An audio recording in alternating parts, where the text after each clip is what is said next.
Hello दोस्तों, आज के इस वीडियो में हम कर रहे हैं सूरदास का वात्सल्य वर्णन। हिंदी साहित्य में सूरदास का महत्वपूर्ण स्थान है। सूरदास ने जितना अपने काव्य में बाल रूप को चित्रित किया है उतना किसी भी कवि ने इतने बारीकी से वर्णन नहीं किया है। तो सूरदास का वात्सल्य वर्णन हिंदी साहित्य की एक अनुपम देन है। इसको बहुत सरल और सहज भाषा में इस वीडियो में समझाया गया है, बहुत अच्छे उदाहरणों से।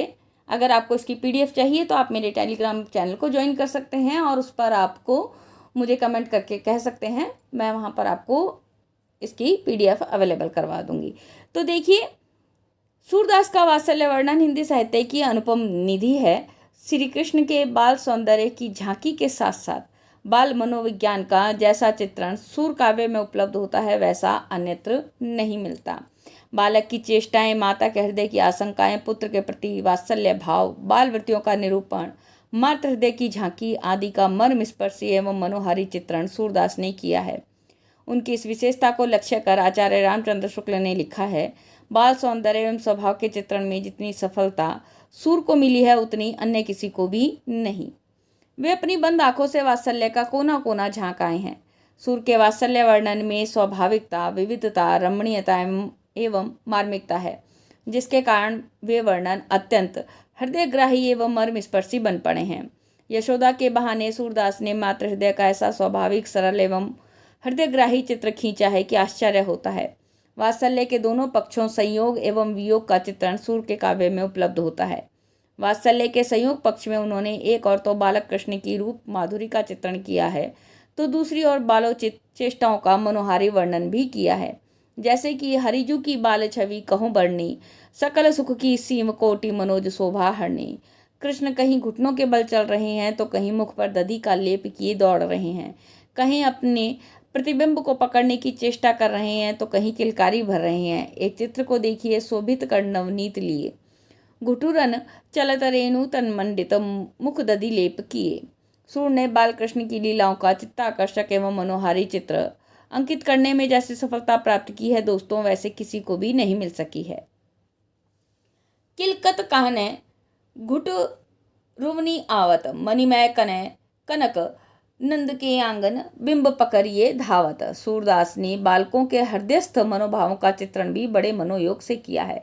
बालकों की खींच, पारस्परिक प्रतिस्पर्धा, बुद्धि चातुर्य, अपराध को छिपाने की प्रवृत्ति, भोले भाले तर्क आदि का विशद चित्रण सूर के काव्य में मिलता है। माता यशोदा कृष्ण को जब दूध पीने के लिए मनाती हुई या लालच देती हैं कि दूध पीने पर तुम्हारी चोटी बढ़ जाएगी, कृष्ण उनकी बात मानकर एक हाथ से चोटी पकड़कर और दूसरे हाथ से दूध का गिलास पकड़कर माता यशोदा से पूछने लगते हैं, मैया कब ही बढ़ेगी चोटी, कितनी बार मुही दूध पीबत, भाई यह अजहू है छोटी। वे माखन चोरी करते हुए रंगे हाथों भी पकड़े गए हैं, मुख पर माखन भी लगा हुआ है, फिर भी तर्क देकर माता के सामने अपनी निर्दोषता प्रमाणित करते हुए कहते हैं, मैया मैं नहीं माखन खायो, ख्याल परे ये सखा सबे, मिली मेरे मुख लपटायो। सूरदास ने बाल आक्रोश का भी चित्रण बड़े सुंदर ढंग से किया है। बलदाऊ जब श्री कृष्ण को चिढ़ाते हैं कि तू तो यशोदा का पुत्र ही नहीं है, तुझे तो मोल लिया गया है, कृष्ण खींच जाते हैं और अपने आक्रोश की अभिव्यक्ति इन शब्दों में माता यशोदा से करते हैं, मैया मोहि दाऊ बहुत खिजायो, मोसो कहत मोल को लीनो, तू जसुमति कब जायो। माता यशोदा को अपने पुत्र का बड़ा ध्यान रहता है। बच्चों की जिद बेतुकी होती है। कृष्ण ने हट पकड़ ली है कि मैं तो चंद्र का खिलौना ही लूंगा। अब माता यशोदा क्या करें, वह जैसे तैसे उन्हें बहलाती हैं पर बात नहीं बन पाती।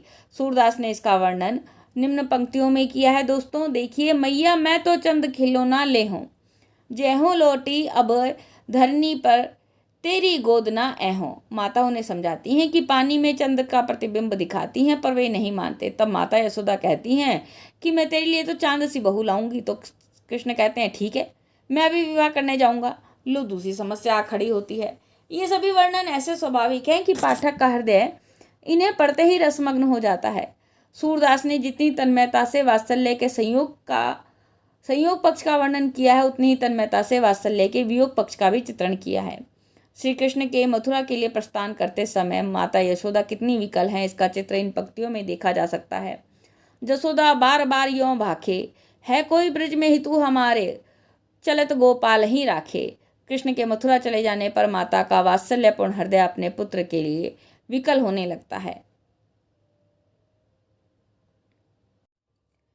माता यशोदा को लगता है कि कृष्ण की आदतों से वे जितनी परिचित थी उनका उतना कोई और नहीं जानता। अतः देवकी को संदेश भेजती हुई कहती हैं, संदेशो देवकी सो कहियो, हो तो धाये तिहारे सुत की कृपा करती ही रहियो। यद्यपि टेव तुम जानती है हो, तो मोही कहे आवे, प्रातः हो तो मेरे लाल लडे ते माखन रोटी भावे। उक्त विवेचन के आधार पर हम कह सकते हैं दोस्तों कि सूरदास का वात्सल्य वर्णन अत्यंत हृदय स्पर्शी है। वात्सल्य का ऐसा कोई क्षेत्र नहीं है जिसका वर्णन सूरदास ने न किया हो। उनके वात्सल्य वर्णन में तन्मयता, स्वाभाविकता, मनोवैज्ञानिकता एवं सहजता है।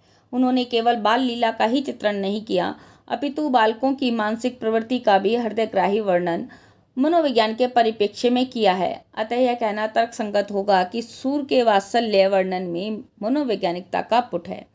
आचार्य रामचंद्र शुक्ल ने सूरदास के वात्सल्य वर्णन की प्रशंसा करते हुए लिखा है, आगे होने वाले कवियों की श्रृंगार और वात्सल्य की उक्तियां सूर की झूठी सी जान पड़ती हैं। निश्चय ही सूरदास वात्सल्य के सम्राट हैं और उनका वात्सल्य वर्णन हिंदी साहित्य की ऐसी अपूर्व निधि है जिस पर हम गर्व कर सकते हैं। तो कैसा लगा है वीडियो दोस्तों? अगर अच्छा लगा हो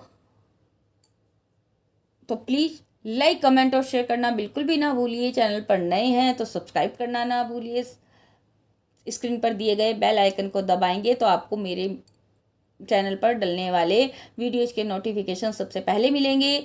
आज के लिए धन्यवाद। नमस्कार।